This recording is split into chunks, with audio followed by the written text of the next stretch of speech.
We have a little over 100 people, 110, because you like when I'm precise. So I'll tell you what inspires me most about both of you. There's something uniform, which is why I thought a conversation would be great, is that you both have a very youthful energy. So Rabbi Simon, every time I've gotten to know him only recently, I've heard his name for years, but we've gotten to know each other recently. And I leave phone calls with him energized. He tells me that there's a spiritual war going on. We have to do something, this motivation, this excitement. There's a youthfulness to it. And yesterday I was reading in your book, Towards a Meaningful Life, I was reading that section about youth, Rabbi Simon, where you spoke about the importance of harnessing the youthful energy. And then Hedy, I don't really have to explain it, but I'll give a story anyway. I think that people who see you see why I say there's a youthful energy. But when, my wife and I saw Hedy in 2016, a little bit before we got engaged, and it certainly helped.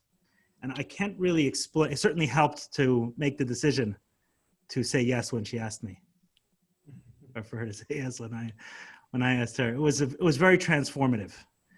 And Hedy, you talk about level 1, 2, and 3 learning, and level 3 learning is the transformation. You don't even know what you learned, but you know that you're changed, and that was that experience.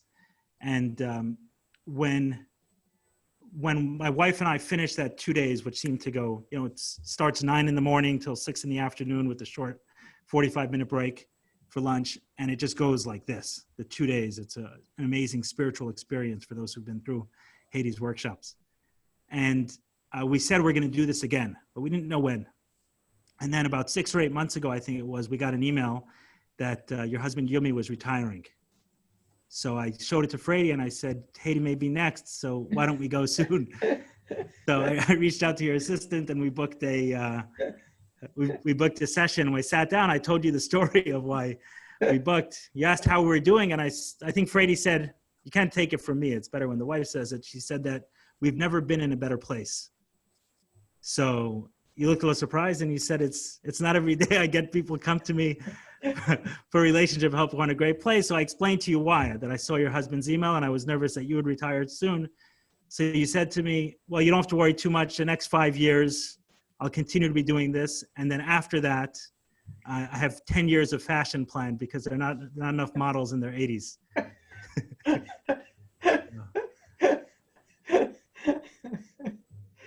So what I've thought about also in terms of youth is the way the virus is not affecting the youth. And I don't know, maybe I say this a little tongue in cheek, but I just wonder if we spoke about any other group of people in the way we're speaking about people over 60 now. Can I ask you guys both that question? Is it, when you hear, it almost feels to me like they're talking about people who don't watch the news. Like we only have to stay at home because of the old people, don't kill your grandparents. I mean, not everyone over 60 they're functioning members of society. Is it offensive when you hear that? Does it register at all when you hear people talking about the way older people are the ones being affected by the virus? And then when there's someone younger, it was like, oh, maybe we should take it seriously. There's someone 35. I don't think if kids were getting sick, we would say that. Do you have any thoughts on that, Hedy and then Simon? I hadn't been thinking about it. I am enjoying very much elderhood. There's childhood, adulthood, elderhood, and I am lucky to be in elderhood, and I'm enjoying very much this phase of life. And I have not really thought about being pushed aside. I haven't felt that way.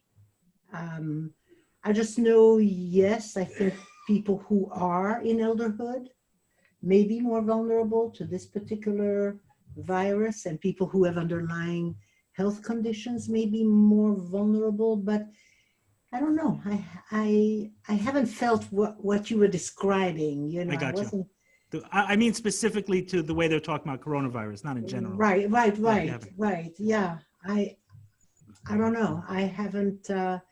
Maybe I don't hear, maybe okay, if you don't feel the need to defend yourself, I'm not going to. I'm sensitive to that or something. I haven't felt it. Rabbi Simon, have you had a different experience with that? Maybe you don't watch the news and you don't see the way they're talking about anyone over 60. No, I do see. And I don't feel like I'm in the 60s. I feel like I'm 17 years old, to be very honest. That's the way I feel. I'm in complete denial. That's how I feel about you. That's what I meant. I will tell you, remember when Ronald Reagan had that famous debate with Walter Mondale, and everyone was talking that Reagan was the oldest president and going into a second term, he may be senile, etc. So he came up with that line that clinched the election for him. He turned to Mondale and says, I made a very deliberate decision that I am not going to take advantage of your youth and inexperience in this election. Right, I'm not going to make age a focus of the election. I'm not going to take advantage. Honestly, I see it. Look, it makes sense. People who are older, and especially people who have, their bodies are not as powerful, an immune system. I haven't felt it. Just for the record, I didn't test it because my doctor said I didn't need to, but 3 weeks ago, I contracted the symptoms. And I could say since yesterday, it's all gone. Even the taste and smell that I lost is gone. So I feel invulnerable. I feel like, I'm just kidding. I'm quarantined. I'm not going out. I'm being quite prudent because I don't know how long the virus incubates. But to be honest, it's very fascinating to me. You know, I feel that the society in general over-worships youth in a sense, almost like externally, you know, look at sports or other things.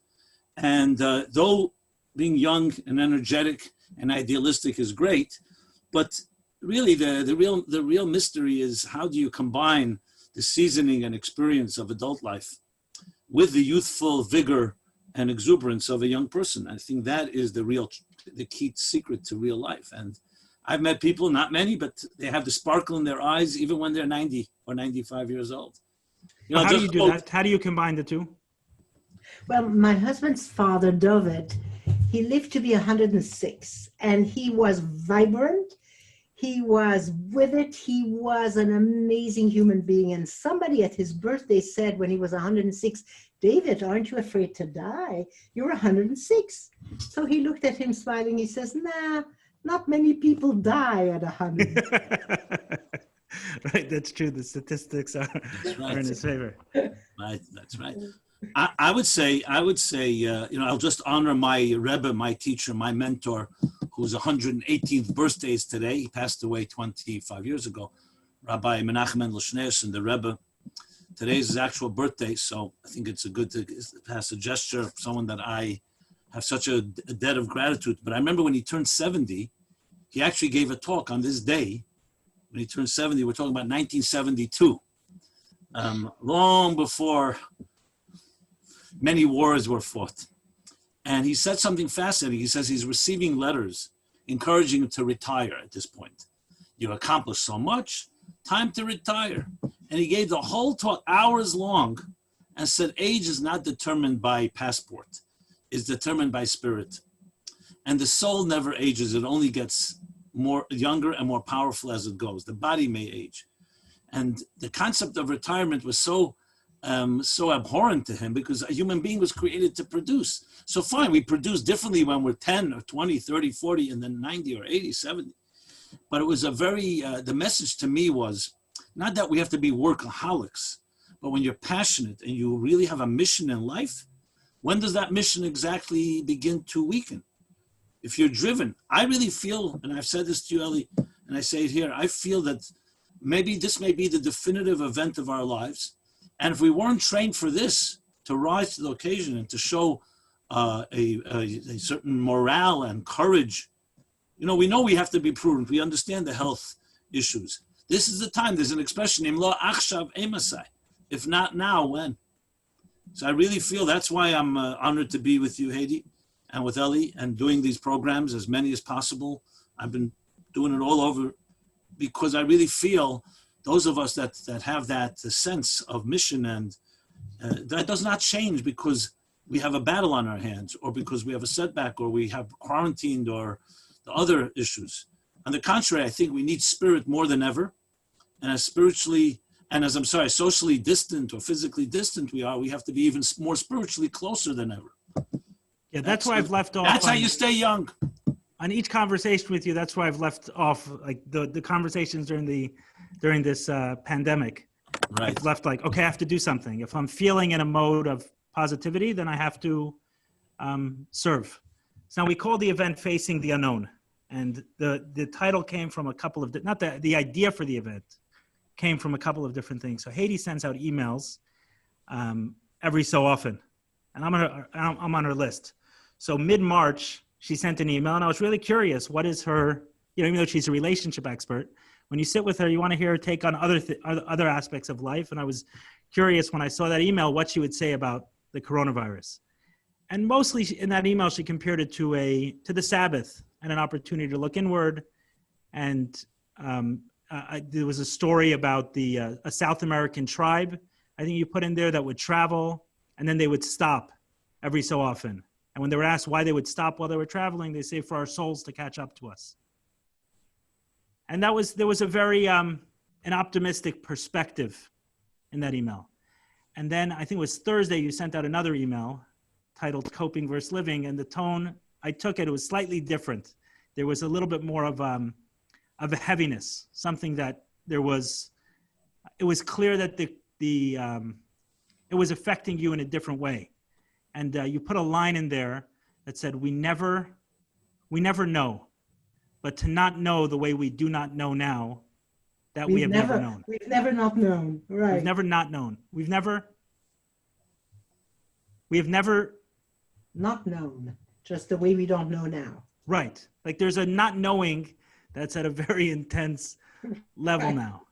Right. And so what shifted in those three? Was there something specific? Was it the length of time that this has been going on? I mean, what did I accurately describe the change space that was created by your email? I was talking to Rabbi Simon before about being very much in touch now with my parents during their hiding.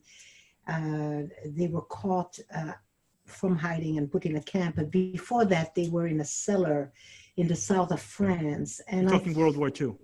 World War II. And I thought about them in hiding in a space that is tiny, without ever going out, without ever knowing what really is tomorrow about. And I think what has begun to really be a very visceral experience for me is their war experience. I mean, I've known about it, but just being in quarantine.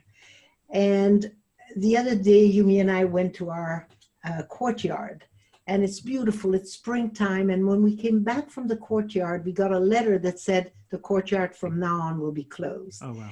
And so what I began to feel really is them in their situation, where in the mid-30s, life started to be smaller and smaller and smaller. They went out with a yellow star, and then they didn't go out anymore, and then they ran away, and then they were caught.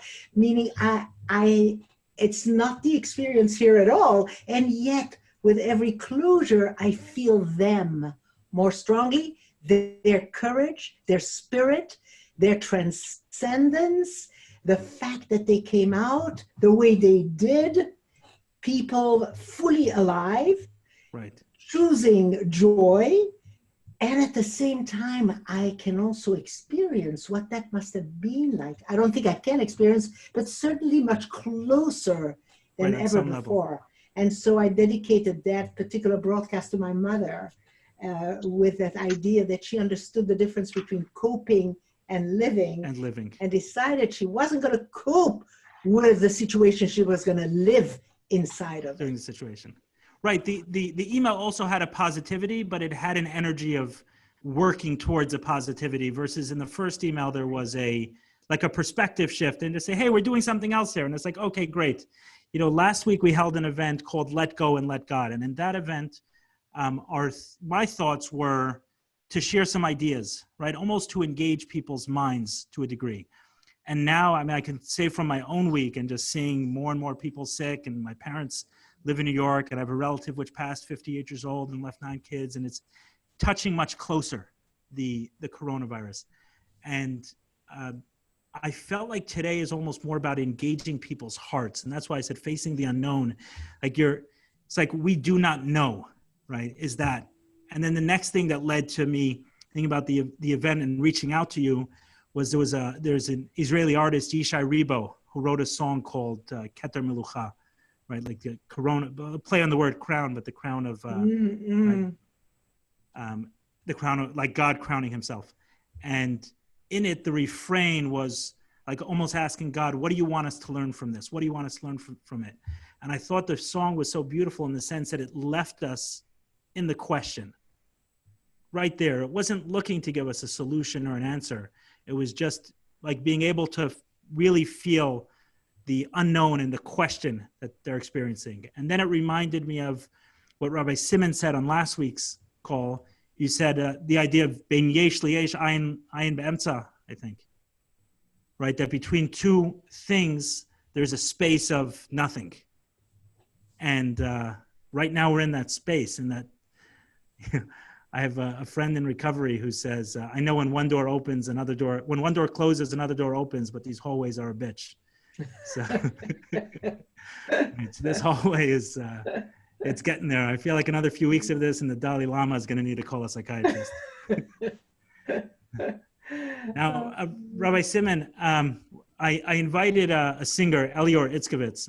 Elior, if you want to turn on your camera so people can see you. Elior sang at the wedding of my wife and I, beautiful voice. Zoom doesn't allow for the same experience, but I reached out to Elior and I said, hey, you're in Israel, I'm in Miami, Simon's in New York, Hedy's in Washington, but we can all be on Zoom at the same time. I know it's a little bit later for you than it is for us, but would you sing a song? And he sent me a new album that he put out, and there was a beautiful song, one of the Psalms. And Rabbi Simon, if you could, I mentioned to you before, the Shir Lamalot is going to sing, just explain what it is, and it also has that same word in there, that word of ayin, so that we can explain it, and then we can listen to Elior sing it. I think would be no better way to engage people's heart than through music. Well, it's a very classic psalm. And of course, psalms were composed by King David, who himself went through a lot of distress in his own personal life. And he documented it in a book called Psalms, 150 different psalms. And he actually asked God, would you make my psalms the songs that people will sing throughout history when they are in distress? So the book of Psalms stands out from all other books of the Bible as one that the Jewish people have always turned to in times of distress, in times of difficulties, during the high holidays, whenever there was a need, so to speak, to pierce the heavens. So this particular psalm is King David speaking about, he's calling for help. It's a call for help. And he says the words, Ma'ayin Yove Ezri, from where, from whence will come my help? Ese ein alaharim, he says, I raise my eyes to heaven. I'm sorry, not to heaven, to the mountains, to the hills. And I wonder from where will come my help? We all can identify with that. There are times when the things we're so lost. The only place you can look to is heaven, the mountains, nature. You just say, where is it going to come from? And then he responds, my help will come from God. But the interesting word that you, Eli, emphasized is ma'ayin. Ma'ayin means from where. But the word ayin also can be read not as a question from where, but actually as a statement. It's coming from an unknown place. That in Hebrew, there would be the word yesh would be an identity, a paradigm that I'm familiar with. And ayin would be an unknown reality. And as you pointed out, as we discussed last week, between every two paradigms, for them to really be a new paradigm, you always have to go through some void or some vacuum. If not, you just have what you had. You just have a continuation of the past. You need to shed a layer of skin in order to assume a new layer. Look, a caterpillar has to go through the chrysalis to become a beautiful butterfly. And it's a metamorphosis. But as you said, the ayin is a very uncomfortable place because precisely it's stripping us from our comfort zones and our security blankets and everything we know to be real and routine. Suddenly that's gone. I mean, no better way to describe it. I don't believe in history. You have 8 billion people who are all collectively in that place. I don't think we even know that we don't know to the extent of how just the exponential effect of this complete stop. It's really a stop. I don't think there's a sector of society that hasn't been impacted. So very appropriate song to sing this psalm. And maybe we can talk about it some more afterwards once the there's, there was one of the great Chassidic Rebbe said, when you have a question and there's no answer, you tell a story. And if that doesn't work, you sing a song. So the truth is, songs and stories can capture the unknown in ways that words cannot. So we look forward to hear it, and then we'll discuss. But I think that Ayin Yova is a tremendous concept, that your security and your strength comes from an unknown reality. And that's something that itself is very uncomfortable for many people, because they want to, I know my reality. I know my job. I know my commute. I know my summer plans. I know which movie I'm going to, which sport games I'm going to. All that's gone. So all you have is Ayin right now, the unknown being your salvation. So let's hear the song. Elior, you're up. I pray, I esa enai el ha'arim, that God help us all over the world. Ir lamalo, esa enai el ha'arim, me'ayin yavo Ezri me'im Hashem. עושה שמיים וארץ, אל יתן למות רגליך, אל ינום שומריך, הנה לא ינום ולא יישן, שומר ישראל. השם שומרך, השם צילך, על יד ימינך. יומם השמש לא יככה, וירח בלילה. השם ישמורך מכל רע, ישמור את נפשך. השם ישמור צאתך ובואך, מעתה ועד עולם, מעתה ועד עולם.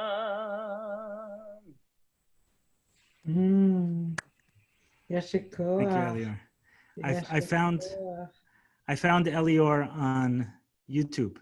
I was looking for someone who would sing at our wedding, and I scoured YouTube, and I bumped into him singing a song. Elior, was a song, Simeni Kachotam. That song. I bumped into it, and I said I knew that's a song I wanted to walk down the aisle to, and I knew I wanted him singing. So that's beautiful, Elior, and I think people understand why you have a beautiful voice. There's a lot of Ali, should I read the English translation of the song? Go ahead. Sure. Just one thing before. So I was on an online meditation last week. I joined it, and the host did something very interesting. And Rav Daniel Katz, some people may know him, but he engaged people in the chat in the sense, sometimes Zoom, you have 150, 200, 300, I think there were 400 people on the meditation. It's hard to have everyone speaking and for it to be meaningful in any way. But what he did is he had people put in the chat like some of what they're dealing with. So I thought in terms of the unknown, right? We have different unknowns right now. I'm curious, as a business owner, what does 30 or 40% unemployment look like? And even if my business survives and I sell cell phones and people still need cell phones and maybe especially need cell phones in this time, well, what happens when you have 30 or 40% unemployment? Can people still afford it? Are the streets safe? I mean, there's so many unknown, right? As an example, one is a lot. I sign on obsessively in the communities that I'm a part of to see who passed. And that's another huge unknown for me. And I'd be curious within the chats if people can share some of the specifics that they're dealing with. I think it'll help both for Hedy, Simon, and myself to be able to navigate I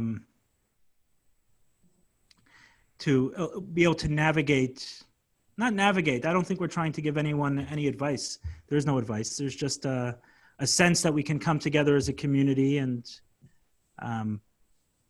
like I said, engage people's hearts, engage people's souls. So, but understanding where they're at versus, just knowing there's 142 people tuning in, but we have no idea what they're going through. So if you guys want to put in the chat section some of that, and while Rabbi Simon, while you're explaining, I think it could be helpful. I was just going to read the psalm because I feel that using an expression that also comes from the mystics, they say when you're tied above, you don't fall below. I'll just say this. First, I just want to say from my heart to everyone on this call, on this webinar, and of course to you, Eli, and to Hedy. We cannot forget that we're human beings, and we are all in some ways fragile and vulnerable, never as has been like today. And I want to just extend from my heart all the prayers and blessings that everyone that needs healing should have complete healing, or for Shalem in the fullest possible way.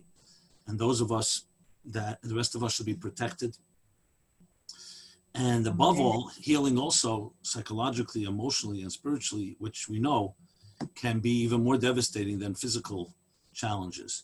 Because if fear and even panic and the unknown uncertainties can eat away at a person. So I just wanted to say that, just to get that in. Amen. Amen to that. And I was going to read the psalm really was because we want to know what we want to know the shepherd. It's a short psalm, so let me just translate it. A song for ascents. I shall raise my eyes to the mountains. From where will my help come? And remember, as I said, from where can be seen a question. It could be as a statement. Yes, it comes from an unknown. My help is from the Lord, the maker of heaven and earth. He will not allow your foot to falter. Your guardian will not slumber. Behold, the guardian of Israel will neither slumber nor sleep. The Lord is your guardian. The Lord is your shadow. He is by your right hand. By day the sun will not smite you, nor will the moon at night. The Lord will guard you from all evil. He will guard your soul. The Lord will guard your going out and your coming in from now and to eternity. Interesting, going in and going out, meaning from our homes and so on. So I thought it appropriate to just read that. And we can interpret it. But I won't say one thing, and I've got to hear, of course, from Hedy. Those of us that have traversed and traveled in the world of the unknown, frankly, have it a little easier now. Because unknown was always comfortable to us. These are either people who've suffered a lot, and they've seen the darkest of dark, and they've seen and been humbled and realized they know very little. Or some of us who came to it either through grace or just a certain deeper awareness that what we know about life and what we know about ourselves, what we know about existence is nothing, is a little tip of the iceberg. If you compare it to the vast universe and to the vast cosmos, think of it in this context. Do you know how many trillion cells a human body has? They say up to 75 trillion cells. It's the only thing larger than the US deficit, which of course is going to go up now. 75 trillion cells. It's impossible to even wrap your head around it. And then add the universe to it. So the idea of knowing that the unknown is actually more real than the known makes it a lot easier. Doesn't mean that we still have challenges, but it gives you access to a deeper strength, which a lot of people don't relate to. They think the unknown, that's not where I want to go. I need control. Control is the big word. But we all know love, truth, God, soul, eternity, immortality. All these things are not in our control. And there's a certain surrender to that unknown reality. And I think that Ma'ayin Yovei Ezri that was just sung is recognizing that. That's why he says it. Why doesn't he just say, God, you're my protector? Why does he begin with that? Because it's not just God, it's the unknown God. Because the known God, we knew well 2-3 months ago, a God that allowed everything to run smoothly. Now we're dealing with an unknown God. We have no idea what the mysterious plan is. So you could either be bitter and angry and frustrated about it, or you realize, you know what? I'm a little person in a very long narrative. I just want to quote one thing from Job. This always touched me. The whole book of Job, it's all about human suffering.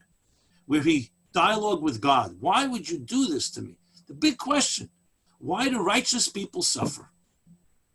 And there's one sentence there that always, and I'm thinking about it recently, you know what God answers to Job? One of the answers, he says to him, you asked me this question. You can even see God's answering with anguish. You asked me this question, why they're suffering. Were you there when I created heaven and earth? That you know the plan, that you're asking me that question? I'll rephrase it. You asked me why they're suffering. Did you ask me why there's joy? You asked me why there's death. Did you ask me why there's life? You asked me there's illness, but did you ask me why there's birth? Why there's so many blessings in life?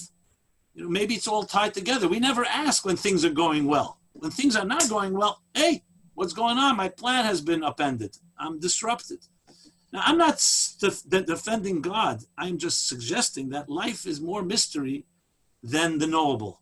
And when you realize that, the mystery of joy and the mystery of pain, and the mystery of happiness and the mystery of sadness, and the mystery of life and the mystery of death.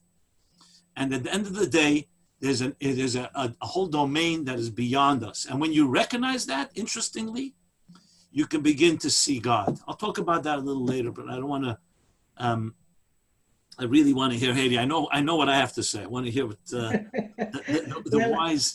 wise sages of our generation.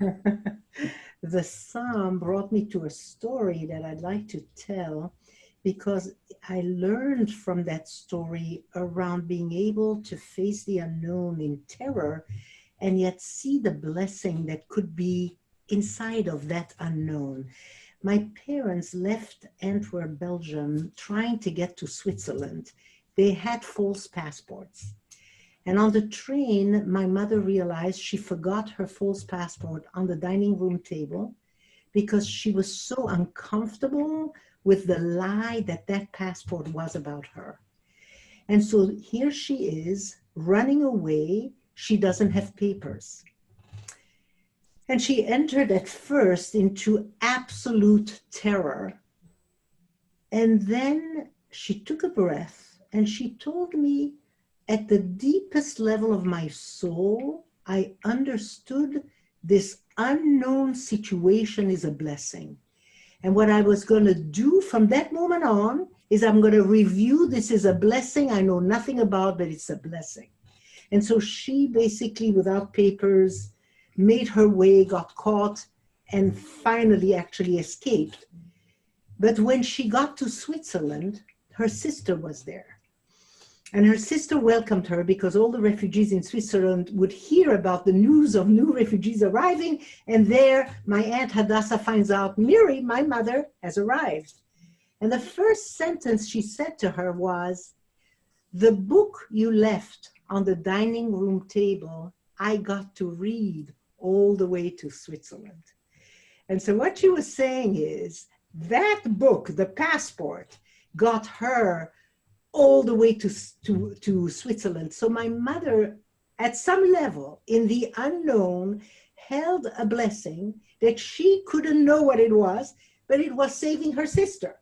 She saved her sister the whole suffering of the war, because with that passport, her sister arrived right away to Switzerland. The part that always touches me is me'ayin yavo ezri, that knowing that there is Ezri. So my mother knew there is in this ayin, in this nothing, in this unknown, in this terrifying reality, there is a blessing. I am going to sit inside of that blessing. That was such a lesson. And I think right now, the blessing is unknown, but it's already existing because we found out that we can stop everything. We can even stop air travel, and we can stop things. If we decide life is worth it, well, with that power, there's so many things we're going to be able to do to save lives afterwards. We now know what we're capable of. The blessing is already there. Even if we don't know exactly, holding it as a blessing already makes it very different. Hedy, one of the things I was thinking about, because we did our work together in January, that's when I went back, was what you spoke about with the you theory. So I don't know if you noticed some of the questions people are messaging. The you theory by Otto Scharmer. Oh, the you theory. Yes. So Would you like a me lot to- of the questions that are coming in are actually about relationships, because I mean, living at home with someone and being quarantined with them, it's hard if you don't like them and get along with them. And Uh, so you we've done some of that work. I was thinking with the you theory, when you explained it, there were two aspects to it. One was, and I'll share, and hopefully Fraidy will be okay with with me sharing, but she's used to it at this point. So when we sat down, the only way I've described, I've told couples, many couples, that you have to go see Hedy. It's amazing. Her 2-day private workshop is transformational. And he said, well, what is it? And I said, I don't have a good word for it. Maybe you have a better explanation.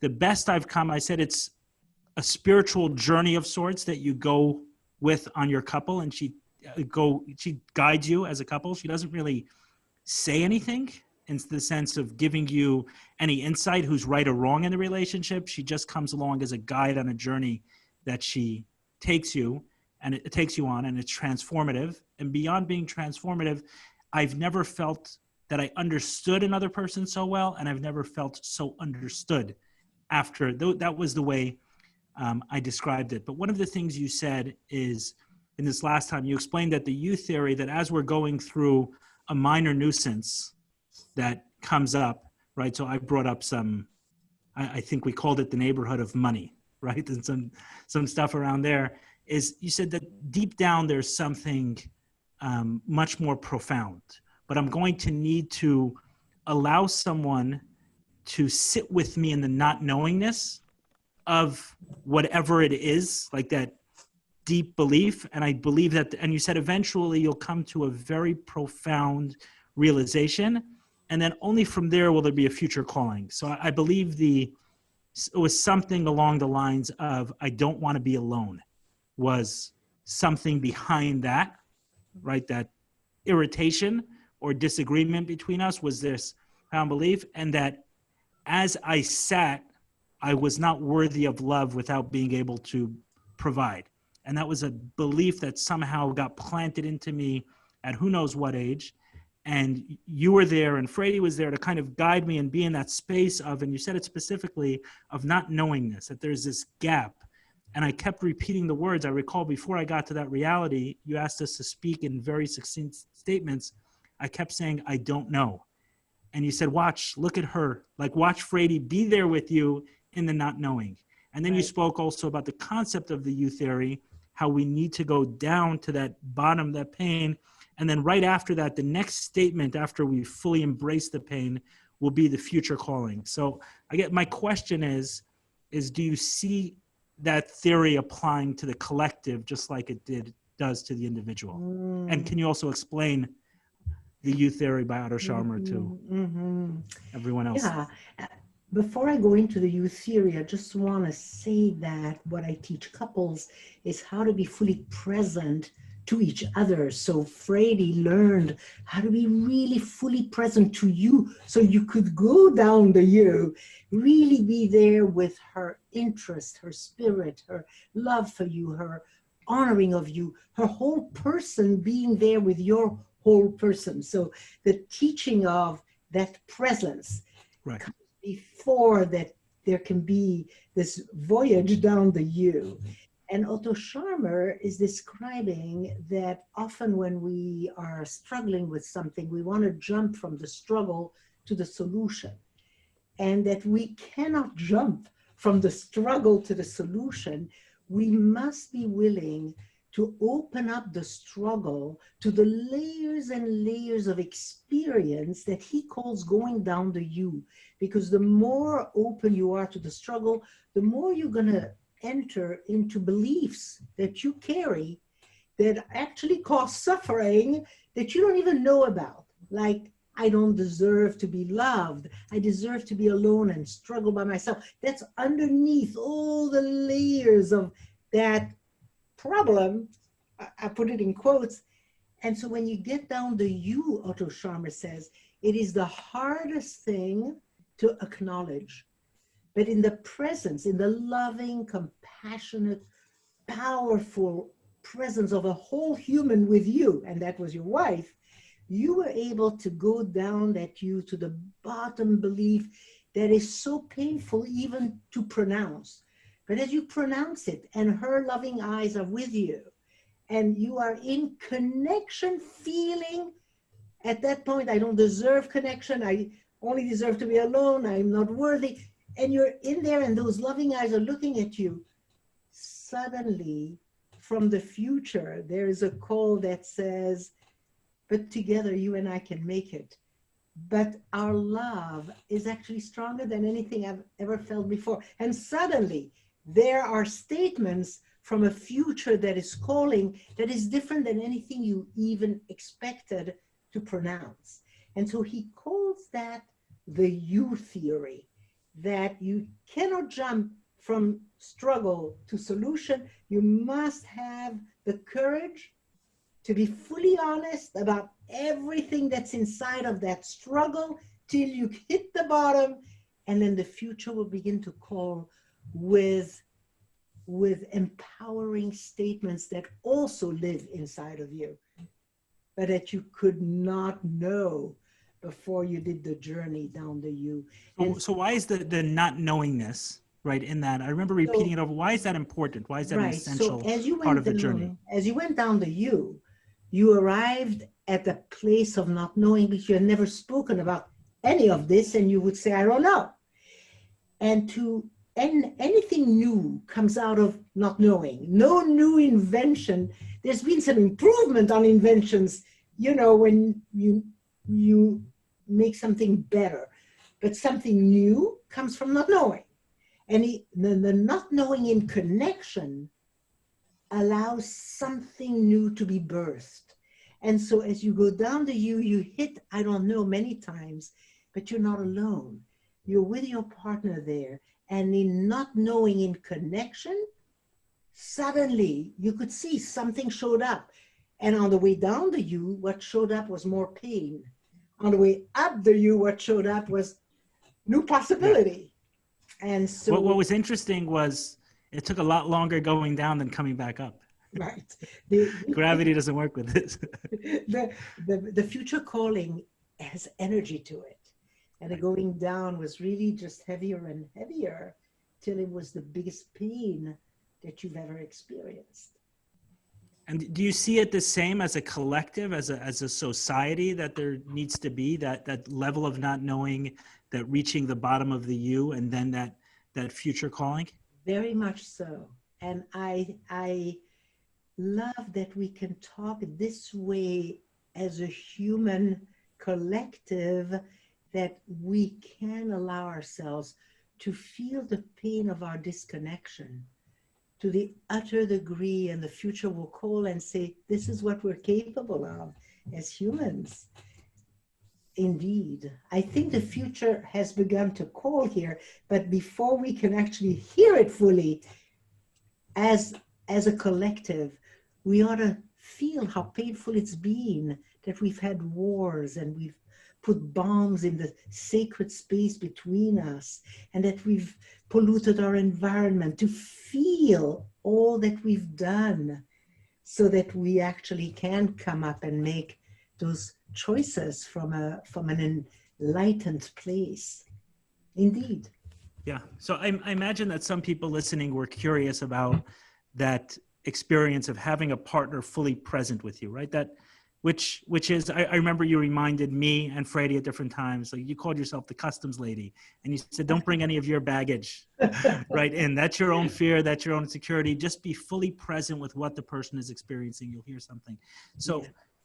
I recall you saying something, once you take 96 million couples through this, it'll be a tipping point. Was that the right number? That's right. 90 million, 3% of the population. When 90 million couples know how to sanctify the space between them, cross the bridge to their partner in full presence, and create that encounter of the souls. Once 90 million couples can do that, we have an epidemic, we have a pandemic of connection. So for those listening in. Where are we up to as far as 90 million goes? Hey, I don't know. I don't know. There's quite a few couples around the world who have learned how to be there for each other in that way, how to sanctify that space between them, and how to really cross the bridge and be so fully present that the encounter occurs. So there's quite a few. So what would you advise to anyone listening in? That's a Say pandemic. What would you advise to anyone listening in who wants that experience? And, you know, right now you're probably not not seeing anyone, right? You're not working with couples. So what would you advise? And people are home, people are feeling that, right? That real, some of the challenges that exist in relationships really rear its head at this point.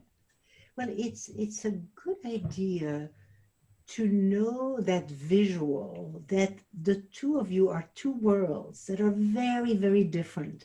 And if you're a couple, you're incompatible. Only incompatible people get together. You know, the grandmother of a friend said, if you're the same, one of you is superfluous. So we are incompatible, we're different, and we're two different worlds. And the first visual is that the space between us is what we're responsible for. It's sacred space. And we are responsible to sanctify it. How do we do that? By knowing there's a bridge, a narrow bridge, between the two worlds, and that we don't meet in the middle of the bridge.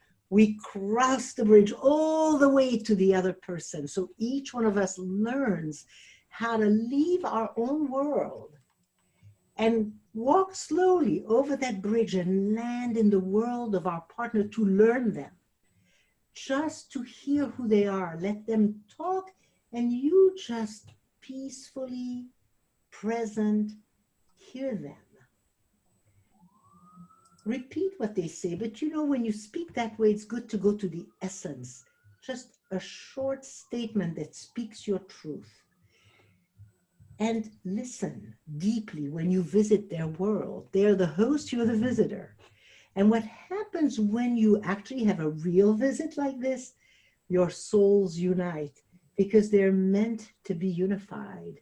And when one person shows up in the world of the other and does what's called generative listening, it's all of me listens to all of you, then our souls are meant to come together. It's called the encounter. And each time you have, every couple has known the encounter is that magical moment where you just feel we're in eternal time here. We're just together. When that occurs again and again and again, you begin to live in the zone of the encounter. And that's the purpose, really, that in a relationship, you be able to live together in the zone of the encounter. But that requires a few of those visits over the bridge where the space between you becomes richer, the soil becomes fertile between the two of you. Having experienced it, I know exactly what you're talking about, but I'm trying to put myself in the shoes of someone who's never has, and they're listening into this and saying, what the hell is she talking about? She's on a different planet. Yeah, but it is, that's why I said it's a spiritual journey. It was something that I've never experienced. I've never experienced before. And it's why Fraidy and I were so eager to come back and experience it again. And we also, I didn't mention this, but we went to a couple of your workshops in between the group workshops as well. And there's something magical. But one thing I did take away, which was logical, was what you spoke about now, was the space between the couple and that the children grow up in the space between the couple. And I've seen that, especially I have a son and a daughter. My son is 22 months, my daughter is 9 months, but my son from a very young age, the slightest anything going on between me and my wife, his mood shifted. And when things were good, I mean, even now I still see it, but I saw it even at 5 or 6 months old where Fraidy and I for a week, we weren't encountering enough. we weren't crossing the bridge. I wasn't crossing the bridge as much as I needed to. And he woke up in the middle of the night, every single night crying. And then one of us pointed out to each other and said, hey, maybe that's why. And we sorted it out. That gave us enough motivation to sit down and work through it. And that night he slept like a baby. And actually, like the expression, not like a real baby. He slept like the expression, the baby and the expression. Yes. The space between the couple is the playground of the child. Right, that one. And so he could feel his playground had gotten polluted. Rabbi Simon, did you get a sense of why people flock to her? I get a sense why you flock. I just wanted to throw in this, if I may. I think the importance of the unknown is really to remind us that the structures of our lives and the definitions that we hold on to so desperately are not real. They're temporary and they're superficial in most cases. I always like to use the expression when it comes to love, celebration of your vulnerability. As soon as people hear the word vulnerable, in our day and age, it sounds very foreboding, very frightening. I want to be invulnerable. What do you mean vulnerable? Vulnerable means I'm weak, I'm defenseless. You know, we have spent so many years building up armor, defense mechanisms, and we have actually become, sometimes people say, who you are, your mask has become you, because we wear so many masks. If you look at a newborn child, the beauty of a newborn child, which, you know, to me, that's the template that God created, not man created. A newborn child, 9 months, completely submerged in the embryonic fluids, underwater, in the mother's womb, no matter whether the mother is functional or dysfunctional. And the child emerges to this world pure, like freshly fallen snow. We all relate to it because we are all that child. What happened since? The toxins of life, whether it's the physical toxins that we breathe or ingest, or is the psychological ones of our parents' attitudes, our social attitudes, school, they shape us into someone that we never really began as. So you suddenly have a tension between, let's call it the real, vulnerable, and natural you. That unknown is very healthy. A child loves the unknown. It explores. It's an adventure. It's a free abandon. And suddenly we turn now into these control freaks that need everything figured out, some more control than others, because we've developed this insecurities that we have are forcing us to turn to all kinds of crutches, which frankly are only there as instant gratification, but it's shaped our lives. Like you mentioned before, I think Hedy mentioned it. No one would believe 3 months ago, if someone would have said, hey, let's all take a break. No more work, no more performing arts, no more sports, no more clubs, no more bars, no more restaurants. People would say, you're crazy. What do you mean? That's my whole life. I have a whole schedule. I have a whole plan. Well, one thing we know for sure, we're not in control. We're not in control. You're not in control of your schedule. You can't even plan something a month from now because we have no clue what's going to happen. Every day, the unknown becomes more and more obvious. So what's happening is very simple. The structures and the routines and the patterns that we thought we can't live without are not there. So you're either left with two options. You're going to sink because you feel there's nothing to hold on to, or you're going to swim. And a good swimmer learns to navigate even when everything else has been taken from you. Because you know one thing has not been taken from you is your soul. You're alive. Thank God. And God should protect us all, as I said. But you have a soul. You may have neglected it. You may have ignored it, but you have that. I may be saying it in my own, it's good to hear it sometimes in a different language. I think it's a lot what Hedy said. I think what you both were discussing. I just wanted to put it in maybe more layman's language. I'm not, if you want to put it that way. But I really think it's such a comfort zones. Tell me something. When you tell someone, get out of your comfort zone. Who wants to get out of a comfort zone? By definition, I'm comfortable there. Why would I get out of my comfort zone? So what usually happens in life, you don't get out of your comfort zone. You're ripped away from your comfort zone because something happens. A loss, a trauma, you hit rock bottom, whatever it is. It's very rare that people wake up, you know what?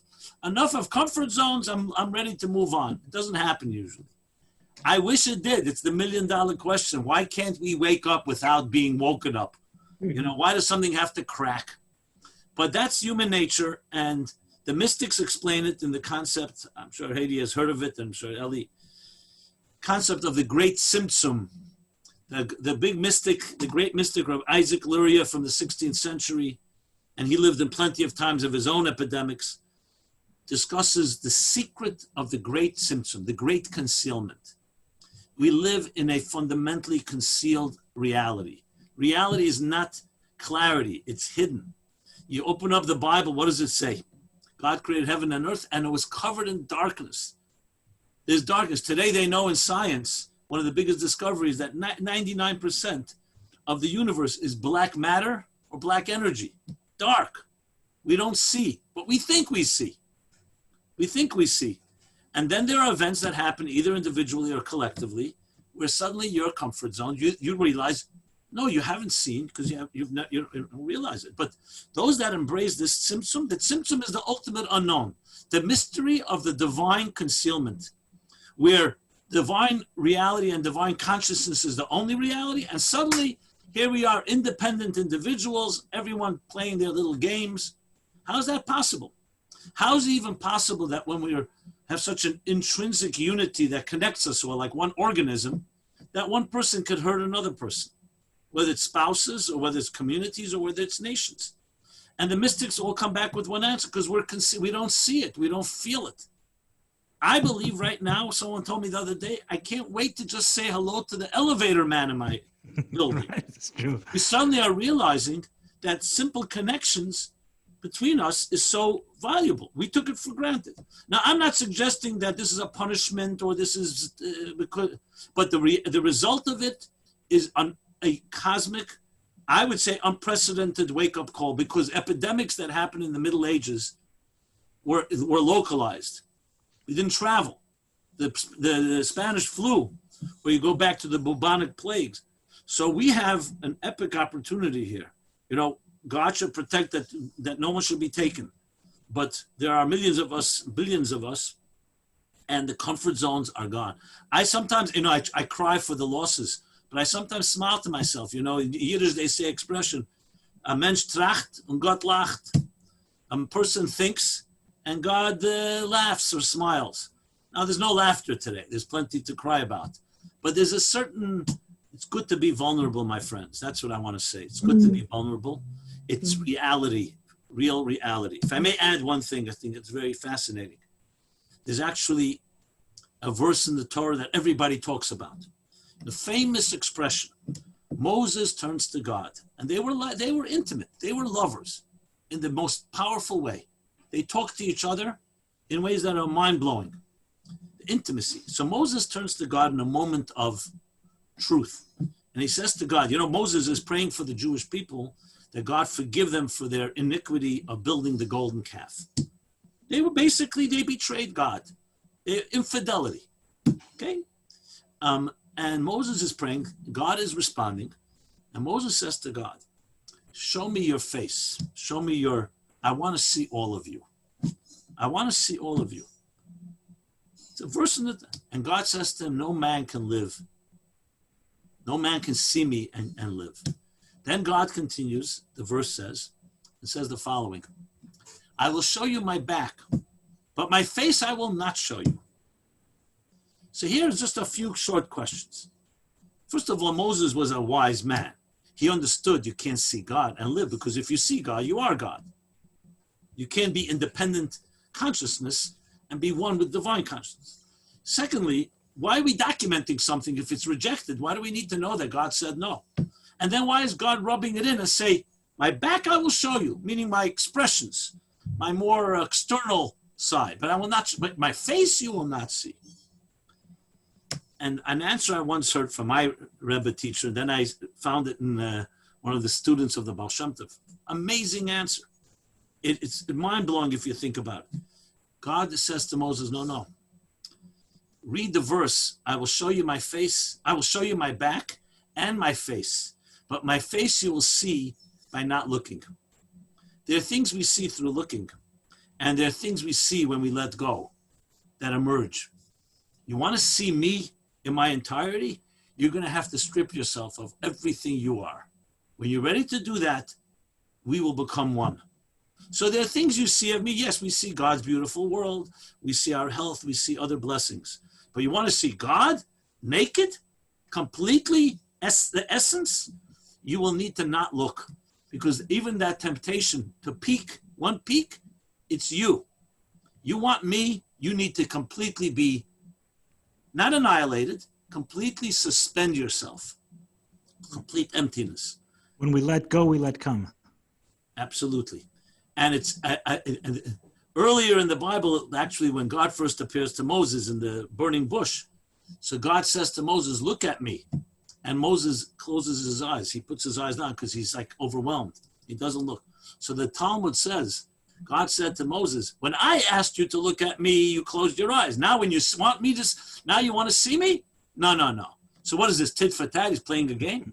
No, because God was saying, you want to see me on your terms or you want to see me on my terms? And I think what Hedy and what you, Eli, were saying, what I believe really, the essence of a relationship is that each partner can actually, I will see you through your eyes, not through my eyes. You know, it's like that joke they say, a guy goes on a date, talks about himself for 2 hours, and then turns to the woman and says, okay, enough about me. Now, what do you think about me? You know, so it's like 2 levels of narcissism. First, he talks about himself, and then he's being benevolent, and he's giving her the opportunity for, now you can talk about me. You know, that's like as if that's like giving her space. The truth is, to go back to the childlike, look at children, how vulnerable they are. They completely trust their parents until they learn, God forbid, not to. They completely give themselves away. How many people are able to give themselves to their partner? Absolutely. We don't trust, not the partner. We don't trust ourselves. We don't trust our parents. We don't trust our structures. And you know what, my friends? God pulled a quick one. He took away all our security blankets and says, here, now you're quarantined with your spouse, with your children, and figure it out. You know, I had a couple that called me last week and said, we can't get along in regular times. And thank God for work. Thank God for entertainment. We go to a restaurant every 2 days. So, you know, we have many ways to escape our situation. Now what do we do?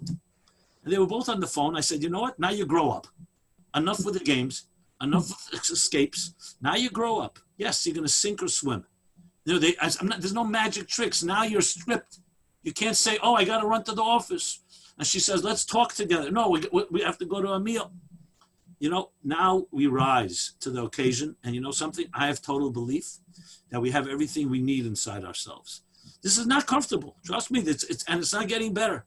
Because, you know, people still think it's like an earthquake. And maybe next week, you know, it's all going to change. I hope so. But I hope we don't go back to the old normal. We need a new normal. And the unknown, my friends, is the most comfortable place. If you learn to embrace it, nothing can destroy you. Because unknown actually makes you stronger. It's like the less you know, the more powerful you are. Whereas if you think you know everything, so as soon as there's something you don't know, or it's not in your control, you go nuts. So it's a very peaceful place, actually. Would you agree, Hedy? I agree. And I think, you know, having some tools how to surrender, because I think it's tough for couples to know, how do I surrender? But the view is like this. If, you know, I live in Hedy world, you live in Rabbi Simon world. When I listen to you. Well, if you're going to do a Rabbi Simon, then you have to do a Rebbitzin Hedy. Oh, okay. Okay. My father-in-law used to call me the Oiber Rebbitzin. That's very sweet. Oh, that's the ultra okay. Rebbitzin. Yes. Simon, when I listen to you, to really hear what you say, I need to leave what I know, where I am, what I've learned, and just sort of new, like a truly new, come over and just enter into you see, you know, into me see, into you see. And if I let go of everything, I can begin to really hear the layers of what you're saying. But if I'm already thinking, well, what should I say? And when is it my turn? And then I won't know what you are trying to give. I want to step in for a second just to introduce who Rabbi Simon is. And I think that some of it may be very interesting in terms of this. So Rabbi Simon I believe one of the ways you became well known was by memorizing the Rebbe's talks. And it was done on the Sabbath and on holidays. Sometimes you had to memorize for 3 days straight. Is that correct? Yeah, I was thinking we think alike. I don't mean to interject, because actually what you're saying is listening goes both ways. Right. But I think this is vital. I used to do something which is very rare. Since Shabbat and holidays, there are no tape recorders and no notes. So the Rebbe would speak I could think of a Moses speaking for 6-7 hours. And we had to remember, very few of us could do it well, verbatim. So let's say an hour of his speaking would yield 20 pages, double spaced, if it was a recording. So essentially 5 hours is 100 pages. And we had to recreate that. And I did that for a good 15 years. So I'll just say one short, I could say a lot about it, obviously. It's completely emptying your mind, Right. which is extremely difficult. Is it a skill or is it brain power? Is it just photographic memory? What is it? Oh, no. First of all, it's not photographing. It's not looking at a phone book and just remembering random numbers. It was ideas. I'll tell you what it is. The brain has 2 wheels. I mean, figuratively. One is the absorber and one is a processor. Children remember so well. Why do we remember stories, alphabet, language? Because children are like a dry sponge. A dry sponge absorbs. Adult minds, especially the smarter you are, the more saturated your brain becomes. You have ideas, you have preconceived notions, and you have it's actually your strength. Why would you suspend that? But you're a wet sponge, and a wet saturated sponge does not absorb well. So imagine an adult has to now empty your process, shut down your processor, and only absorb. So exactly what Hedy was just saying. It changed my life, to be honest. I don't know who I would be. It sounds like a deeply meditative state for hours. It's exactly that. It's a full concentration on another and absorbing what they have to say. As a matter of fact, you'll find this almost counterintuitive. If I understood what my teacher was saying, I didn't remember it as well than if I didn't understand it. Talk about the unknown. You know why? Because if I understood it, I was fitting it into my existing framework. So it wasn't necessarily what he was actually saying. He may be saying something similar. And right away you say, oh, that answers a question. You're right away fitting it into your framework. It's like when people, I can tell immediately, I always ask it's a trick question. I say, how many of you are good listeners? No good listener will ever raise their hand, because you never ask a person if you're a good listener. You ask their spouse if they're a good listener. You ask their partner, their friend. How do they know if they're a good listener? So the idea is, it is exactly what God told Moses. When you won't look, you'll see. So I have to tell you this. I mean, it's very relevant. I do workshops on it, how to train people. I'll share an exercise, by the way, if you like. I mean, I don't want to hog this either. I feel that given this. No, but I've heard about you, not you specifically, that people actually on Shabbos would do just what you did. Exactly. I could tell you, it's so overwhelming. So let me answer Ellie's question. It's no question some people have a gift. It needs concentration, because mind gets tired as well. Remember, this is Simcha. When let's say Simcha's Torah was on a Friday, there was a talk on Thursday night, a talk on Friday late afternoon, Shabbat day, Shabbat night, 4 talks. And you can imagine Simcha's Torah with a little l'chaim and a dancing is not exactly conducive for your memory banks. But I remember that what it did for me was it changed everything. What real listening is. People think listening is hearing. Listening is listening. So I'm going to suggest 2 things. May I?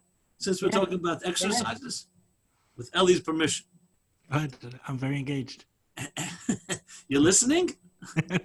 Or you're processing? You know, you often hear someone speak, and they say, wow, that was great. I'm going to come home. I'll tell my wife, my husband, my friend. You come home, you say, I just heard something great. And what happens? They say, tell me. And you don't have the words. What happened? You heard the person make sense, but you did not own it yet. You did not absorb it. That takes work. So here are a few exercises. I'll just suggest 2. So here's one exercise. I've done this with around 1,500 people in small audiences. You can't do this. The exercise is as follows, and it's excellent for nowadays. You're home, do this. It's really excellent for this. I didn't even think of it for this quarantine. Take any book, it could be a Hebrew book, it could be a text, it could be a novel, it doesn't matter. and read 1 or 2 pages. The objective is read it as many times as you like, no time limit. Close the book and write down on a piece of paper what you just read. And then see how well you did. Compare the original to what you wrote. So I did it with a group, let's say. Are you trying to do it word for word or capture the ideas? No, the ideas. The flow of ideas. Doesn't have to be word for word. No, no word for word. It's not memorizing words. It's ideas. The idea, convey it. I did it with many groups. Always the same results. It's not a scientific research, but I'll just show you the results. So before we begin, I always ask people, so tell me, what do you think? You'll capture 80%, 90%, 100%. Most people say between 75 and 80. You know, nobody's going to say 100, even if they believe they could. Anyway, we begin. And I see right away the smart ones, they do it, they knock it off, they write their notes, they sit down like this, like, you know, they're waiting now for all the slow ones to catch up. We finished the exercise, 15 minutes, 20 minutes. I ask everyone to give the book and what you wrote to your neighbor and say, so how well did they do? Mark it, evaluate it. Nobody gets over 70% the first time around. And listen to this. The smartest one, the ones who thought they were the smartest, the ones who did it quickest, get 40%, 30%, 50%, lower. You won't believe this. Do men or women do better? No, almost equal.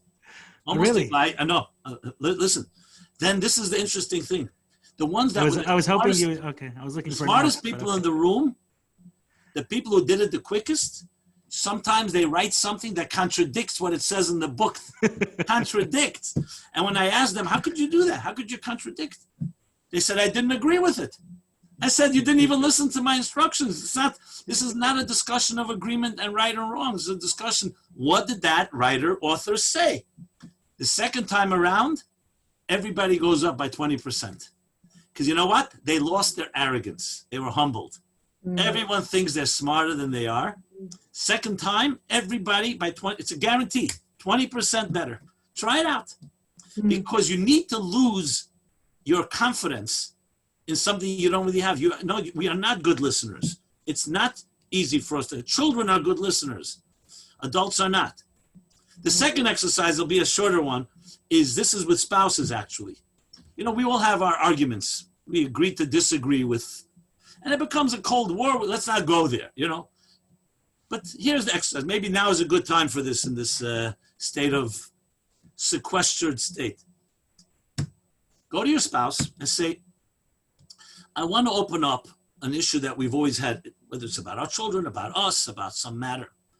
And I'm going to try to share with me your position on this matter. I'm going to listen. I'm not going to argue. And I'm going to try to repeat to you your position, even if I don't agree with it.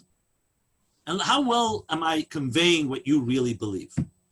Now, you can imagine this. If you can even do that, you're already in good shape.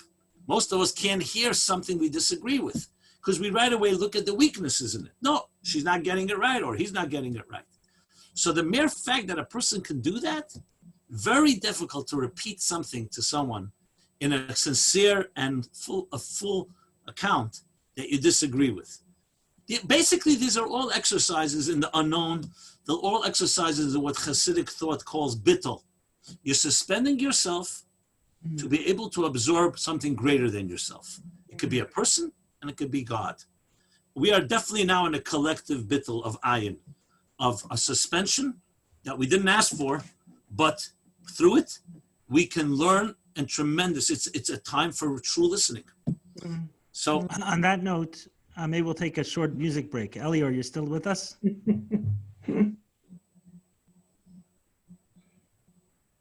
Let's see if he's still there. And he fell asleep. It's late in Israel. Maybe I'll sing if you like. Elior. Hi. Hi. I've been back and forth between two songs in my head, but one song, I understand what it means. One song I don't, and I'm going to ask the rabbi to explain what the prayer is. But I'm back and forth, so I'll put it between, and you choose one or the other. Ana b'choach or Enod Movado, one or the other. I didn't hear you. This, You got to get your headphones in. We don't hear you yet. It's a little low.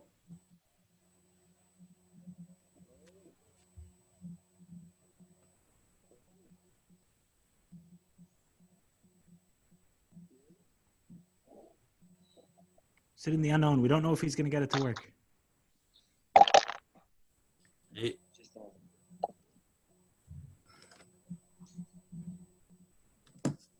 and the true unknown is that we don't know what we don't know. Right. What? Who told me that? There's 3 levels of. There's knowing. There's like knowing what you know, knowing what you don't know, and not knowing what you don't. Not knowing what you don't know.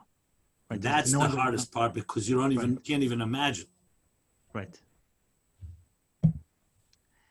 While Elior gets it set up, I was thinking you're kind of in ground zero of all of this, right? I grew up in Crown Heights. I no longer live there, but one of my first grade teachers passed. One of my 5th grade teachers passed. I don't know them as well now, obviously, but I think you must know so many people who've passed or are very sick. Unfortunately, I think it's not just in my community. I think anyone in New York knows people. I don't think it's more Brooklyn Crown people. It's a closed community. I'm saying ground zero as in New York. I dread to look on the website that every day you're seeing today 5 people passed in this community. Yeah. So how are you dealing with that? I'm sure there are people here who have people. Many of these people I grew up with. Many of them are people who I respected, were either rabbis or teachers or just nice family people. Honestly, in my case, I think it's a combination of a little denial and a little getting on webinars like this that just avoid dealing with it. So I love talking about the unknown, and that way it just, I'm saying it half humorously.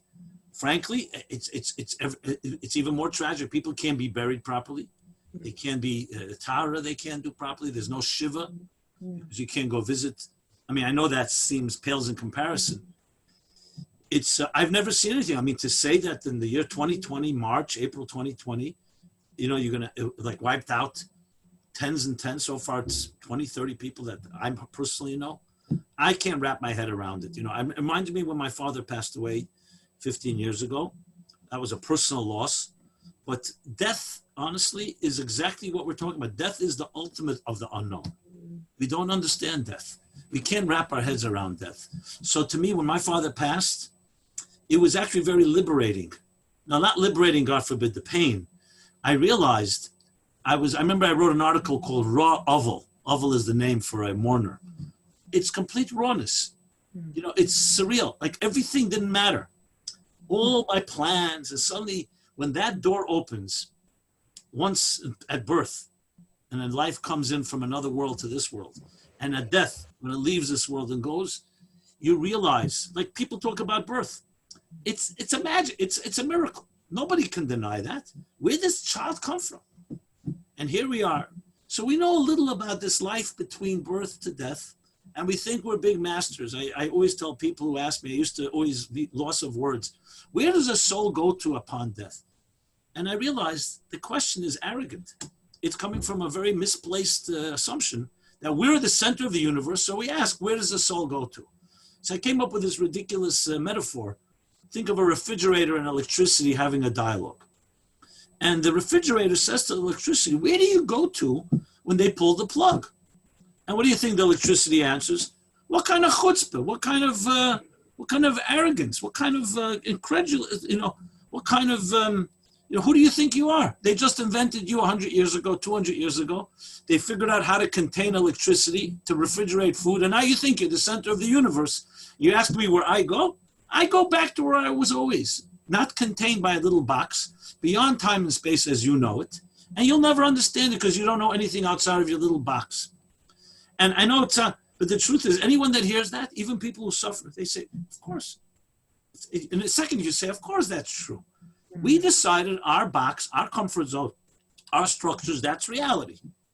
I remember when The Matrix, the movie came out, it resonated with many because suddenly you question, 1 second, maybe this is one big computer program that is controlling us. How do you know it isn't?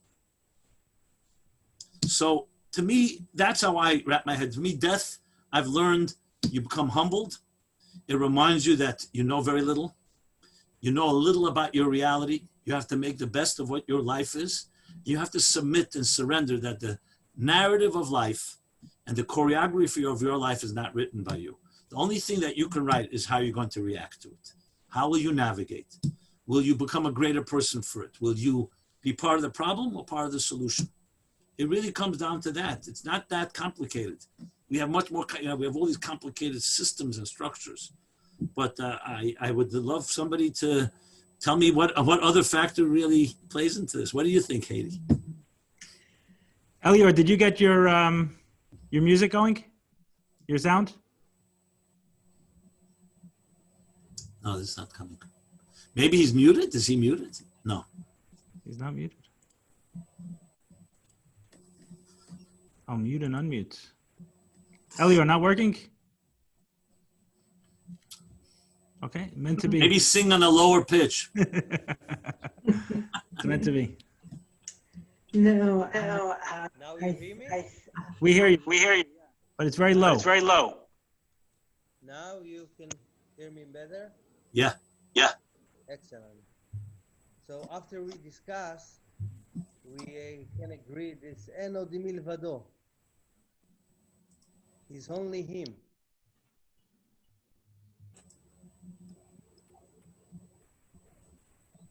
See, the name of the song he's going to sing is Enod Movado. There's nothing but him. There's nothing but God. Okay. I'll sing a part from the song. Just a moment.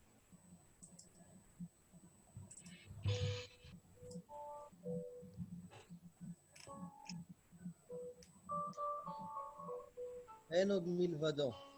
Only him.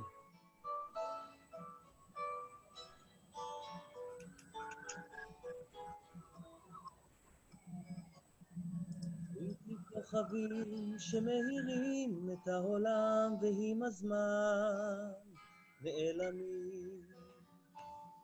טיפסתי על פסגות הרים בדרך, גם שאלתי בצד החכמים. לא נתתי לעיניי להסתנוור מהמראות, והבנתי שיותר מדי זה לפעמים פחות. לקחתי לי מתוך השקט שיר לנשמה. אין עוד מלבדו, מלוא כל הארץ כבודו. הקדוש ברוך הוא מלך ואני עבדו. במלחמות אל מול היצר כמו מדבר צמא למים מה אדם נכנע. ושוב הנפש מבקשת לה מסתור מתחת לכנפי השכינה. גם אני עמדתי בפתח כמו כולם, מבקש סליחה ממלך העולם, ולקחתי לי מתוך השקט שיר לנשמה. אין עוד מלבדו, מלוא כל הארץ כבודו. הקדוש ברוך הוא מלך ואני עבדו. אין עוד מלבדו, מלוא כל הארץ כבודו. הקדוש ברוך הוא מלך ואני עבדו.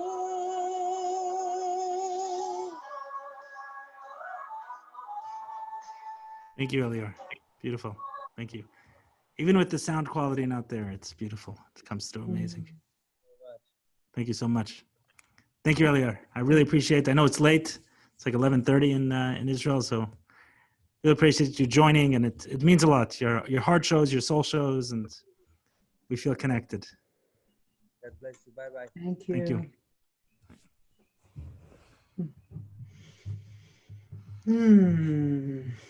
Nice music Wow. break. Hedy, someone asked a question.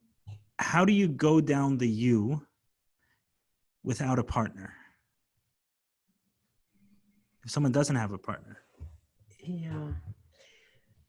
You know, I do think that these types of vulnerable, Rabbi Simon was talking about vulnerabilities, these vulnerable ways of showing ourselves need to be done in connection. Doesn't have to be with a partner, but I think we can't do this alone. We need the eyes of another. And it's very interesting. The research has shown that all the organs we have regulate from within, but not the brain. The brain needs another brain to regulate. What does that mean to regulate? To regulate. So the heart, the lungs, the intestines, all these organs regulate themselves from within.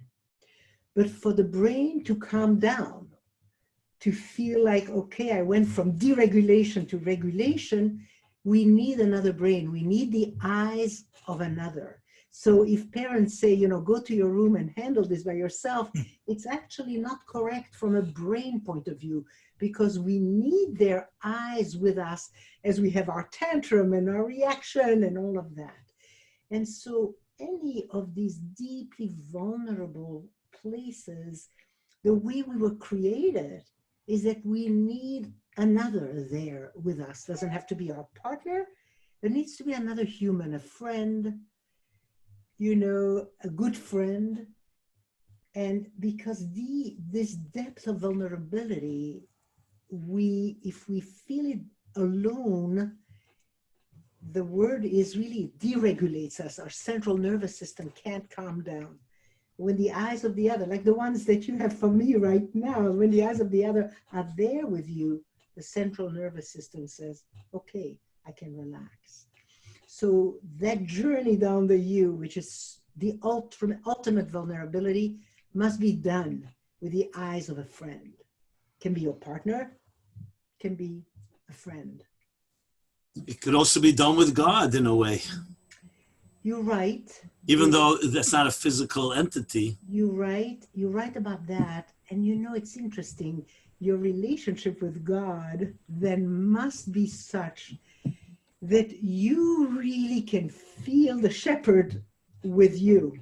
Then, yes, I remember a workshop we did in Israel, and a man came back after lunch, and he actually had light around him, and everybody in the workshop wanted to know, how come there's a light around you?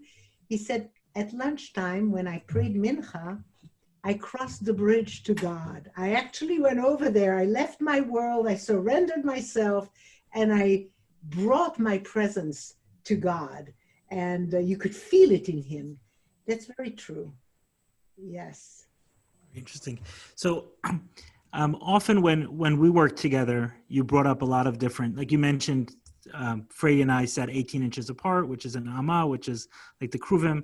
So is this something you do with everyone? Were you connected to like those Jewish concepts, or was something you felt comfortable with me and you knew to make me comfortable with it? Meaning, is that part of your education on this subject? It's interesting. With you and Fraidy, I can say that 18 inches of separation is an amma, and it is the distance between the kruvim of the tabernacle.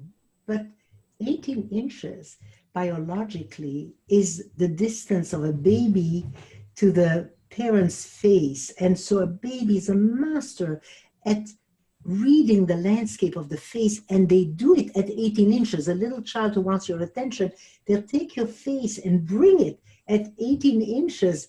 Pay attention to me, because they know at that place, biologically, the eye only sees the other, and everything else is a little bit, fuzzy. Yeah. Right. It's the only thing in clear vision, you're saying, at 18 inches. Exactly correct. Focus. Right. And so 18 inches is really the distance when you really want to connect, and you want, well, how I have you sit, hold hands, look into each other's eyes, take a breath, and really do that looking at each other to begin with in gratitude just for this moment, because then the central nervous system calms down and you can begin this visiting each So other. someone sent in a question saying, if they're in quarantine with one of their partners and they regulate themselves from stress and anxiety very differently.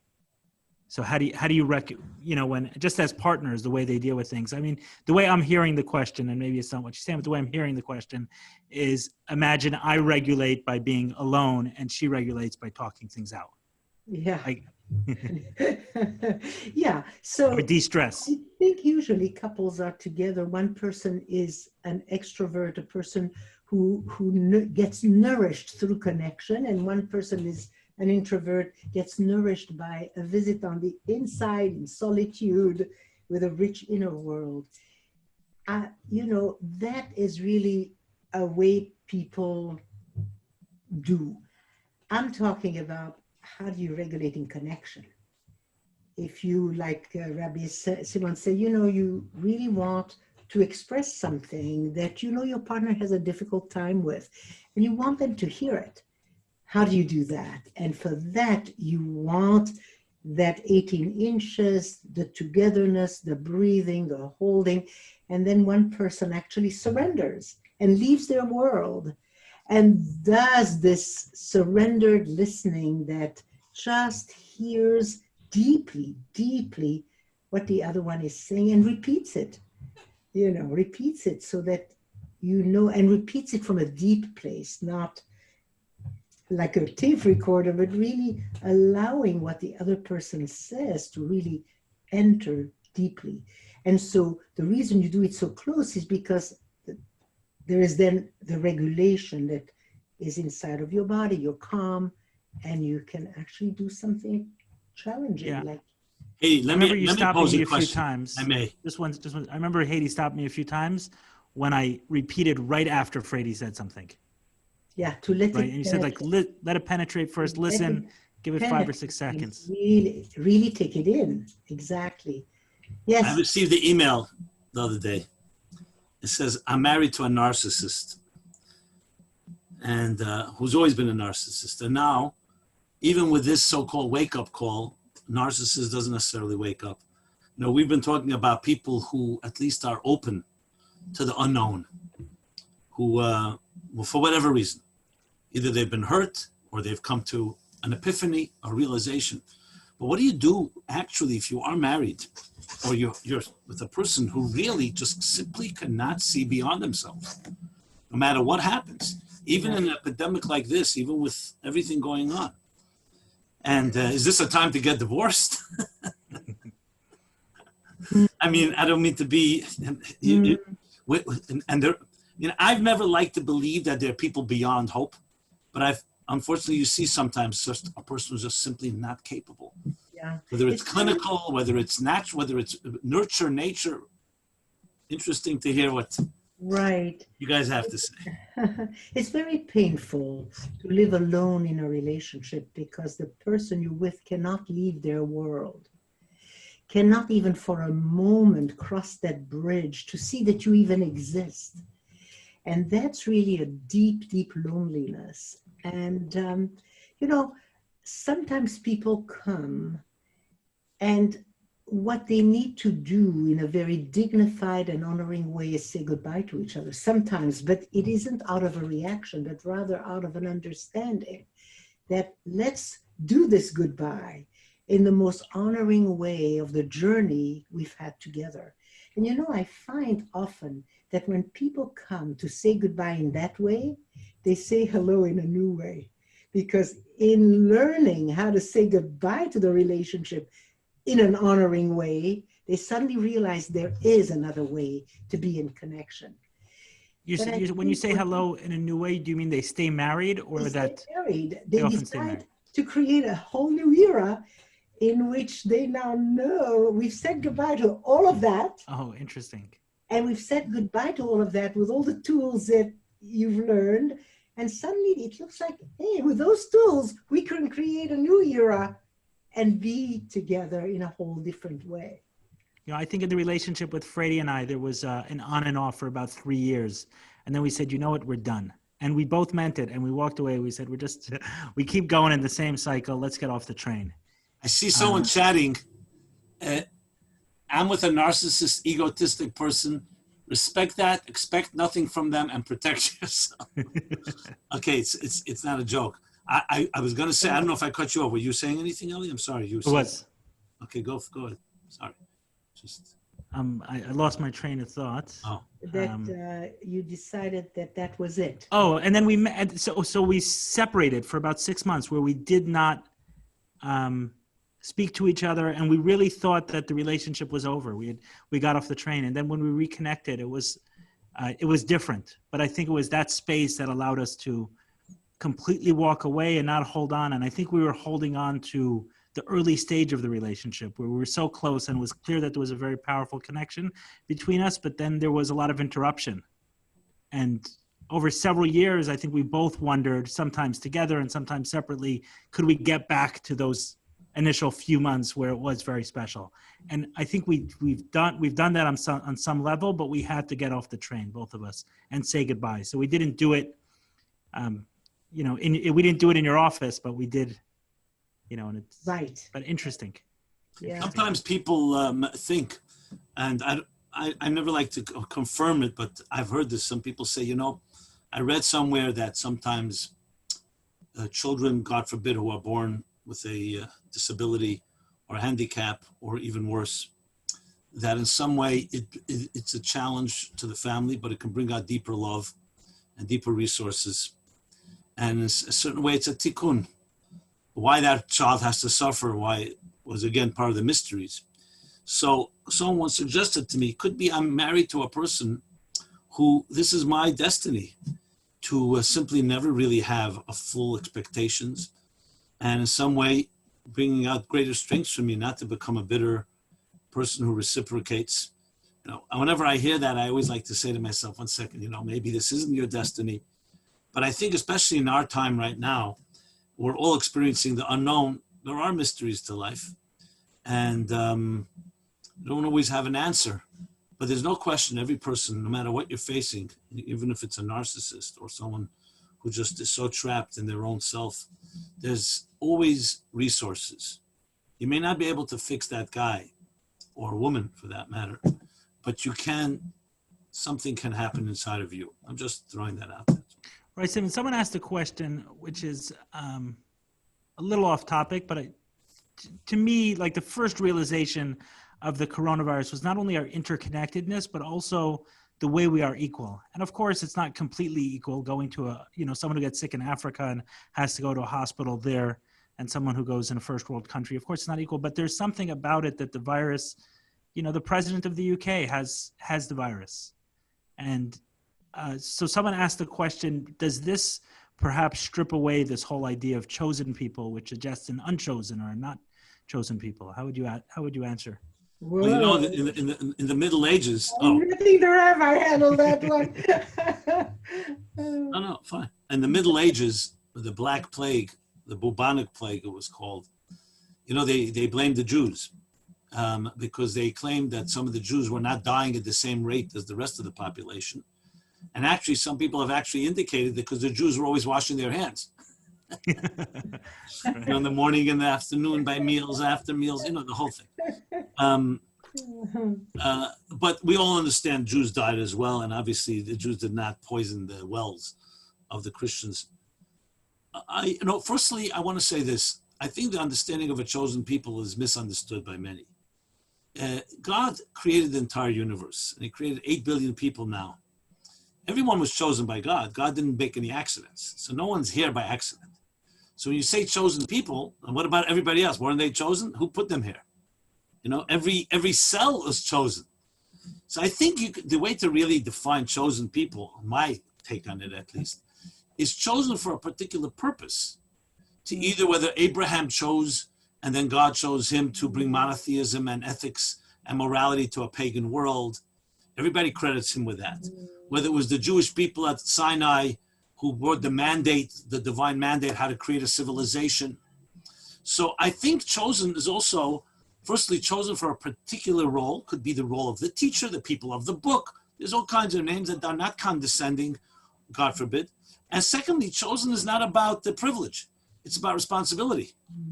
It's not like, oh, I'm chosen so I can do whatever I like. On the contrary, you have to live up to a higher standard. And I say this right now to myself and to any Jew out there, not as different. The plague has attacked everyone. God created the entire world. We're all in it together. And it's important to know that the destiny of the world, when we talk about redemption and Messiah, we don't talk about Messiah redemption only for Jews. We're talking about a world filled with divine knowledge as the waters cover the sea, the lamb shall lie with the wolf, the eradication of famine, of disease, of war. These are all universal principles. So the plague has attacked this pandemic has affected us all. But as Jews, I will say, we've been around for 3,800 years. We are coming to Passover in a few days. What was Passover? A story of plagues and epidemics, of inhumanity. And God Moses telling the people, stay at home because there's a magefa, there's an epidemic in the street. We as Jews should be rising to the occasion now and demonstrating how we find aplomb, how we find dignity and strength under pressure. That no matter what is happening to all of us, we will forge ahead and we will become a better people. I read it. It was a great article last week in Wall Street Journal. Someone wrote, cataclysms led to a great nation. We should learn from the Jewish people. They didn't allow the cataclysm of Egypt or the Holocaust for that matter. And throughout history to destroy them. We suffered, but we did not become sufferers.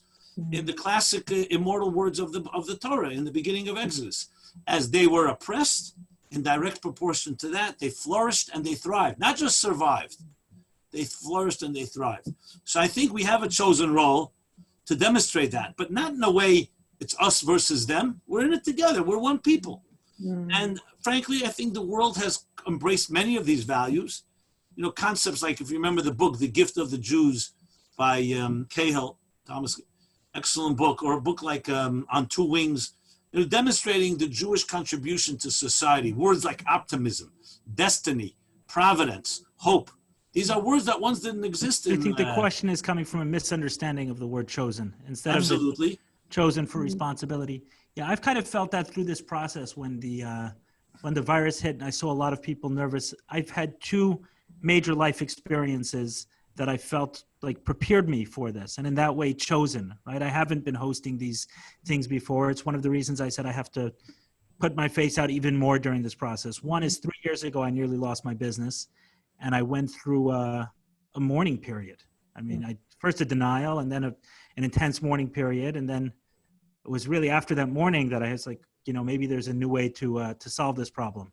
And it was about a year and a half of living every single day with the thought that I would lose my business. It just scared me to pieces. It shattered my identity. And then getting to the other side of that, I feel like now I'm seeing a lot of people through that. And I don't have that fear because I've already lost my business 3 years ago, meaning I've already accepted losing it, even though I didn't actually lose it. And then the other was a process of addiction recovery where I had to stop. I talk a lot about pornography and letting go of pornography, but it made me let go of so much more because I found when I overeat, I'm more inclined to go to pornography. I find that when I get drunk, I go to pornography. Like so much of my life had to change, certain friends that I had. So I felt like 7 years ago when I came into recovery from addiction, I needed to inspect and look at what could go with me for the future me and what can't. And those two processes, and they were painful. I know when I went through the recovery from addiction and I stripped away the numbing agent that I was so dependent on, for about a month period, I woke up every single night in tears, like in the middle of a crying session, and I hadn't cried for years. And I feel like those two, like that word you used, chosen, like, yeah, chosen as special is putting someone else down, but chosen as a responsibility. That's really the point. Chosen right, there's nothing as a responsibility that you take on a certain task that is for you. And thank you for sharing yourself the way you do, Eli. I had your eyes there the whole time. Thank you. I'm deeply touched when you, so vulnerably share. And really you were describing that in both cases, you had to go down to be stripped all the way to go to the bottom of what hurts the most. And then you heard the future calling you and what could be your life, and taking responsibility then for what you really wanted. So that's that you that Otto Scharmer describes. Rabbi Simon, is it when you hear Hedy talking about the you, does that sound like you read the Tzarech Aliyah? Is that same concept? And there's in Hebrew that in order, when they taught it to us when we were kids, they always said to jump higher, you got to bend your knees. But maybe there's a more, a better explanation. Does it connect with what Hedy is saying, the concept? Of course. And where does it come from? There are a few things that come to mind when I hear that. Firstly, what we spoke about, the yesh, I, and yesh much earlier. Right. That you begin a certain paradigm, a certain entity, identity. You lose that identity, and then only to discover a new identity, a much greater one, a bigger one. So that's one concept. What you just mentioned, you read the Tzarech Aliyah, I wouldn't have initially associated with that, even though there's an element of it, which means the descent is in order to reach a greater ascent. Or sometimes the way it's put, that if souls remained in heaven and were never challenged in this world, they would never be the best they can be, because there would be no resistance to bring out their best. So in a way, this material world and all its challenges it conceals, we don't see reality, we get distracted, we get seduced, we get tempted, we become egocentric, self-interest, the list goes on. All that, because of that challenge, including challenges of health and mortality and so on, all bring out deeper strengths in the person that the soul would never have generated were it not pressured. Where did the concept originate? Where's that term from? You read the Tzarech Aliyah. If you're not sure, I'm looking to put you on the spot. It's a Chassidic thought for sure. It probably originates in some Talmudic expression, I would say, but definitely in the Zohar, the mystical texts. There is the expression, I mentioned from the Torah itself, in the Bible, as they were oppressed, they thrived and they flourished. To me, that's like the essence of all recovery. That oppression is not just something to get over with, you actually harness it into tremendous tools for growth and awareness. But I'll tell you that it's quintessential mystical, Kabbalistic, and Hasidic thought that we come into a world where we can be deceived into thinking that this is real, and when you're wise enough to see through it, you reach heights that you could never reach when you are in more spiritual realms. So the concept basically is that you need challenge, you need darkness to appreciate light. There's actually a verse I should mention in the book of Ecclesiastes, where King Solomon writes, I have seen the advantage of light over darkness, like the advantage of wisdom over folly, like the advantage of light over darkness. But the word is Yisra Na'ar Min HaChoshech. The advantage, the superiority, that really, if you read it literally, the light that comes from darkness. Not just that light dominates darkness. The light Not that light comes over from darkness, light from darkness. is a far greater light. I can go on. There's plenty of sources for it. But I think if you talk about the Jewish people, we personify this. Look what happened. How many obituaries have been written about this small fledgling nation of 14 and a half, 15, 16 million people. And every time the Roman Empire is gone, the Nazi Empire is gone, the Babylonians, the Persians, the Greeks, you name it, the Egyptians. And here we are. Everyone wants to know the formula. And the formula is what you're just saying. They did not allow setbacks and difficulties to in any way slow them down. They turned it always into an asset. They turned Pharaoh into a Passover Seder. They turned Haman into Hamantashen. They turned Antiochus into potato latkes. It goes on. We've turned everything into food. How could you not survive when you do that? So I have a final question, and if you want to wrap it up with a final thought as well for each of you. So you're both very accomplished people with a strong drive and a strong purpose and a strong mission.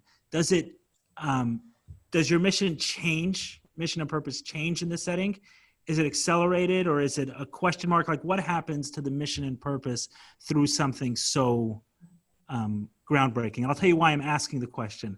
So I'm curious if something as solid as a purpose and a mission could withstand something like this major, or does it or might it have to shift with something so major? Meaning, even a purpose, just like everything has to shift, maybe a purpose and a mission and a trajectory that's been very focused with high aspirations, maybe it shifts because of this. So a question for each, and maybe some final thoughts. Beauty before my question age. Clear? I'd like to just say that, as you know, my mission and my vision is a world in deep connection where people really meet each other soul to soul.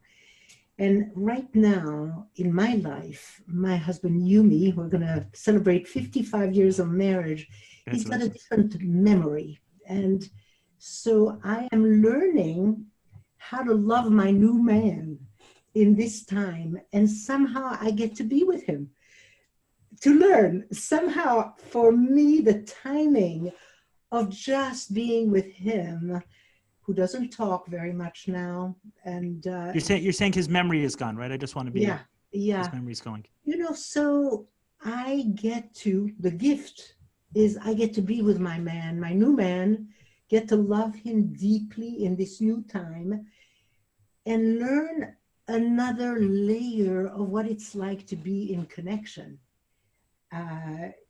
You're saying specifically because of what's going on, meaning you don't have your work and your regular life. Now you're there with him. I'm home with while him. he's through this phase of life. Exactly. Interesting. So I'm very grateful for that opportunity, while at the same time I'm keeping that vision that what I want out of this is a connected world, that all of us are going to be so hungry to be in deep connection that we will want to learn and practice.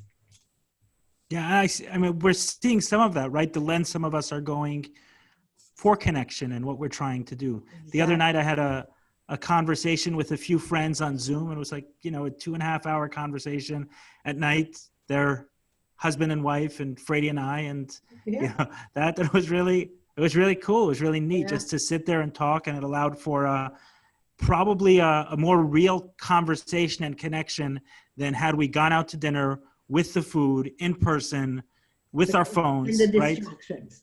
Now there's no distraction because we've been distracted by our phone for so long and by our technology, and now we're using the technology to speak to the people. There's nothing to distract. Yeah.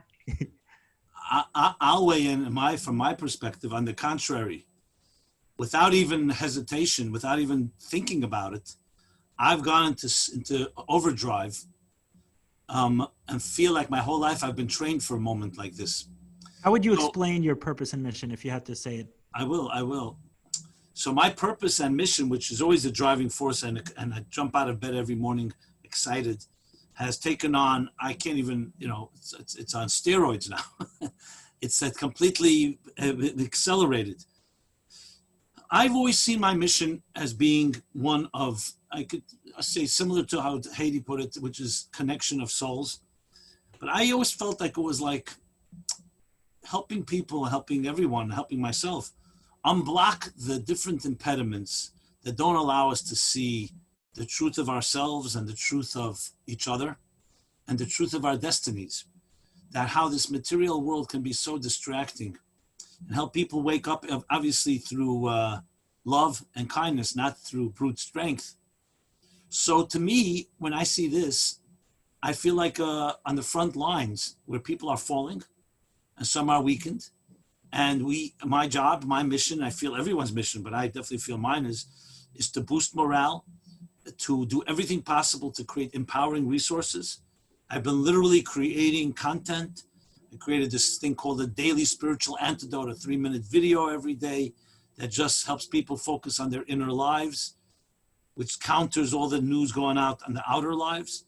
I am doing now something which is literally, my office is beckoning for me to approve, which is a 15-step soulful and musical journey to healing and transformation through the Seder.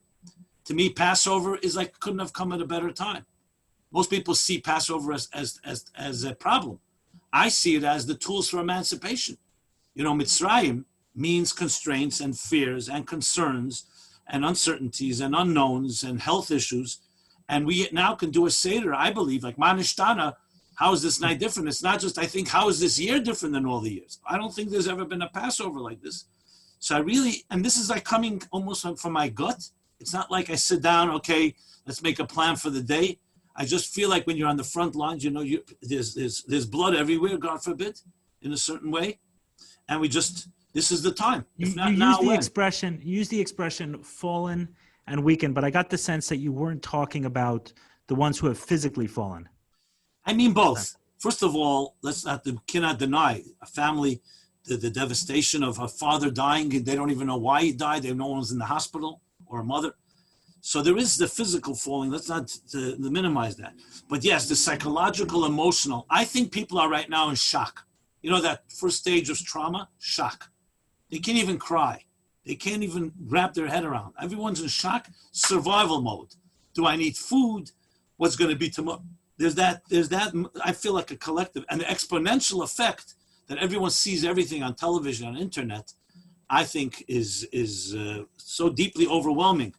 So we can't focus on that. We have to focus on what can we say to people to get their spirits alive, because you're going to need it more than ever. You're going to need your soul and its energy and its passion more than ever now. The next few weeks, hopefully this thing will be over, but whatever time it lasts, you're going to need your inner resources big time. So I feel my mission is to do everything possible to bolster, let's call it the psychological, emotional, and spiritual immunity of people. And I mean, that's why we're here. Why are we doing this conference, this webinar? Yeah. And I want to encourage everyone out there. I want to just say, you're not a victim. You could choose to be a victim. You're not a victim. You can dig deeper, find friends, do something positive. I find that people who are remaining sane nowadays are not focusing on themselves and what's going to be. They're focusing on service. How can I help others? Who can use a phone call? Who can use a package of food? Obviously, following all the health guidelines. And serving, more love, more courage. Just bring the best, the strength that we have within us. Do not, you start behaving like a victim, you become a victim. And to me, that's unacceptable. That's surrender to the wrong surrender to the opposite side. And I can't say this enough. I just feel that this is like, if anybody take away message, that to me is like number one. I like to think it'll have a physical impact also, because I know for myself, I mean, I struggled with anxiety for years and years and years. And then through a lot of work, it wasn't just this realization, but I think the final realization for me was that if I have something and I'm worried about it, then I don't have it. So I'm done. Like me, for example, like I worried a lot about losing money. And one of the ways I had a couple of break-ins at our office, and I saw the video footage and everything else. And for years, like one of my fears was around security. So what I kept doing was putting more elaborate security systems in and overnight security guards and everything else under the sun to get this sense of security that won't be broken in. And then one day I said, it's not my stuff. It's not my warehouse. If I'm constantly worried about losing it, I don't even need it. If you can take it and take the fear also, great. And then there was a certain freedom that allowed me to step into. But the reason I bring that up is because I noticed myself getting a lot more sick when that happened. I would crash. And whether it was shingles or a cold or a virus, there were more things that I had much more illness when I was dealing with anxiety on a more regular basis. And thankfully now I can say it's been 12 to 18 months since my last panic attack. And I'm not saying I'm immune to the virus, most likely not. But what I'm saying is that I imagine my immune system is better off because of the fact that I'm not dealing with as much anxiety. So I would think your war that you're waging is not just a spiritual one to get people's heads in the right place, but it's quite a physical one, not to have a weakened immune system from fear and anxiety.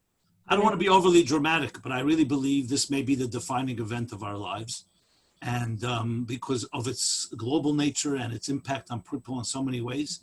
And we want to be able to look back at 2020 and say, 2020 vision, interesting irony. It's anything but vision. No one predicted this one. And look back and say, you know what? To tell our children, our grandchildren, that we turn this world into a better place, into a real awakening as a result. And I think the metaphor, it's not a war we're waging, but rather an opportunity we're embracing. So I meant war in a positive way. I meant right. You want to know urgency. something interesting, Hedy? And this is, I mentioned this to you when you said it. Hedy was, throughout the 2 days that I spent with her both times, her focus on language was like, it was just so careful anytime we used words. So I remember the one example I have of that is Hedy asked at the end of the first 2 days together, she said, what did you think about what I did? The space, she talks about the space we create. And I said it was very non-judgmental, and said, could you say that in the language of abundance? And it was really hard for me to find words like non-judgmental. It was like accepting, I don't know, right? I remember searching for words, but what I did tell her at the time, after she reminded us a few times, like stay in the language of abundance, was that the Rebbe also had this fanaticism about language, right? He would call a hospital Beit Rofim, not Beit Cholim. And healing. Yeah. Very important, because it is the opportunity to be of service, to share who you are as a human. So it's not a war we're raging, but rather truly an opportunity to rise up. I didn't say it in a macho, masculine way. I meant it in the verse of the prophet that says that it's a war not of arms and armies and ammunition, it's a war of spirit. So I meant war is in the sense of urgency. In that sense, right. Is a focus and urgency. But the point. Well, what did you get? What did you get from the Rebbe's fanaticism with that? It was just. I remember telling. I find it helpful. I believe I try to be a like surgical precision with words, because every word counts and every nuance counts. I'm a writer. I'm a speaker. And I'm very, very careful. As a matter of fact, the word war did not come lightly. I thought about it because I think that people realize that there is a time you have to rise. You have to be mobilized. So I understand war has many negative connotations, but it's the mobilization, it's the sense of urgency. That's not, we're just hanging around and we'll see what happens. No, there's that element, when. Hey, Hedy, if I recall, not to challenge you too hard, but if I recall, when in your book where you write about your journey overcoming or dealing with breast cancer. Breast cancer. You called your team the Boob Brigade. The Boob Brigade.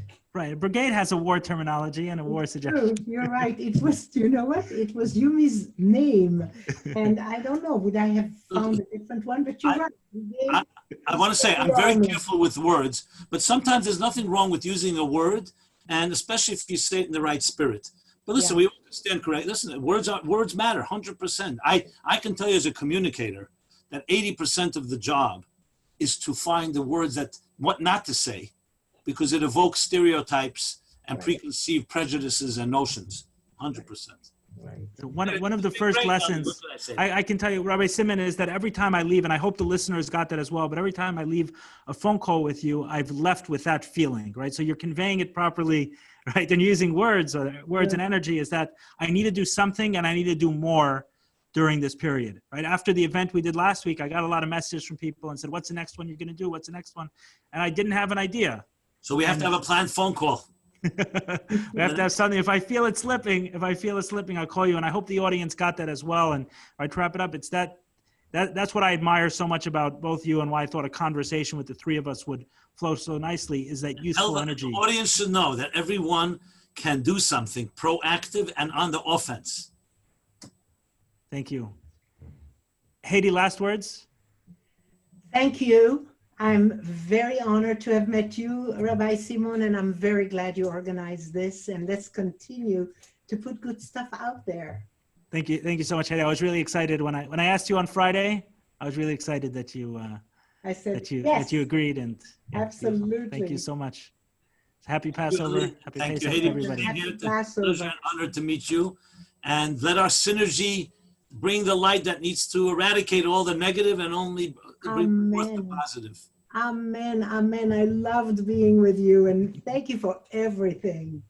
Thank you, Hedy. Happy I know this is Pesach. short. You're used to like 8 or 9 hours of intense sessions, so I'm sorry we have to cut it so short, Hedy. As Winston Churchill said when he wrote a long letter, he said, "I apologize, I didn't have time to write a shorter letter." Thank you. Bye, everybody, and thanks everyone for hanging out with us, spending a couple hours. God bless you all. God bless you. Bye. Bye bye.